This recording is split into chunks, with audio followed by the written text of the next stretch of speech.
এক সাথী ভাই প্রশ্ন করেছে যে ঋণ পরিশোধ করা ফরজ না দান খায়রাত করা ফরজ।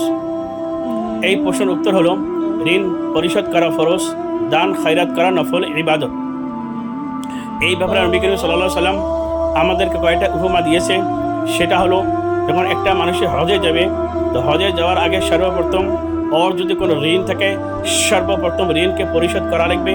ঋণ পরিশোধ করার পরে যদি হজে যাওয়ার শক্তি থাকে তাহলে হজ করা ওই ব্যক্তির উপরে ফরজ হয়ে যায়। আরও এক ব্যাপারে নবী করিম সাল্লাল্লাহু আলাইহি সাল্লাম আমাদেরকে যেটা মেসেজ দিয়েছে সেটা হলো যে জাকাত কখন ফরজ হবে।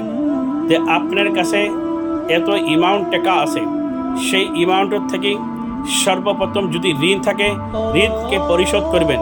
ঋণ পরিশোধ করার পরে যদি আপনার এত অ্যামাউন্ট বাঁচি গেল, সেই অ্যামাউন্ট যদি জাকাত ফরজ হওয়ার যেটা নেশাব, সেই নেশাবে যদি সেই টাকা পৌঁছে যায় তাহলে তার উপরে জাকাত ফরজ হয়ে যায়। কিন্তু এই ব্যাপারেও নবী করিম সাল্লাল্লাহু আলাইহি সাল্লাম ঋণকে আগে অগ্রাধিকার দিয়েছে।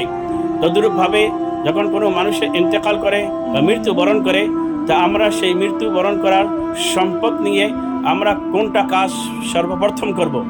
সর্বপ্রথম যদি সেই মৃত্যু ব্যক্তির কাফন দাফনের ব্যবস্থা করা লাগে, আপনি সেই সম্পদ থেকে কাফন দাফনের ব্যবস্থা করবেন। তারপরে যদি ঋণ থাকে ঋণকে পরিশোধ করবেন। তারপর ওসিয়ত থাকলে ওসিয়ত পূরণ করবেন। ওসিয়ত আপনি 3 ভাগের 1 ভাগের মধ্যে পূরণ করবেন। তারপরে আপনার বাকি সম্পদ এগুলো ওয়ারিসের মধ্যে ভাগ বটরা হবে। দেখেন কয়েক ব্যাপারে ঋণের ব্যাপারে নবী করিম সাল্লাল্লাহু আলাইহি সাল্লাম অগ্রাধিকার দিয়েছে। সর্বপ্রথম ঋণকে পরিশোধ করো, তারপরে দান খয়রাত করো। দান খয়রাত করা অনিবার্য নফল ইবাদত, কিন্তু তার আগে আপনার ঋণ যদি থাকে ঋণকে আদায় করা এটা ফরজ। ফরজ বাদ দিয়ে নফল নিয়ে টানাটানি করলে হবে না। কিন্তু দেখা যায় আমাদের ভিতরে দান খয়রাত করে, কিন্তু অনেক ভাইয়ের ঋণ নিয়ে এসে ঋণ পরিশোধ করার কল্পনা করে না বা চেষ্টাও করে না। এরকম করবেন না। অনুরোধ করে ঋণ নিয়ে মারা গেলে আপনার কঠিন ব্যাপার হয়ে যাবে। এই জন্য ঋণ মুক্ত হয়ে যাতে আমরা সবাই মৃত্যুবরণ করতে পারি। আল্লাহ তাআলা সবাইকে ঋণ মুক্তি করার তৌফিক দেন।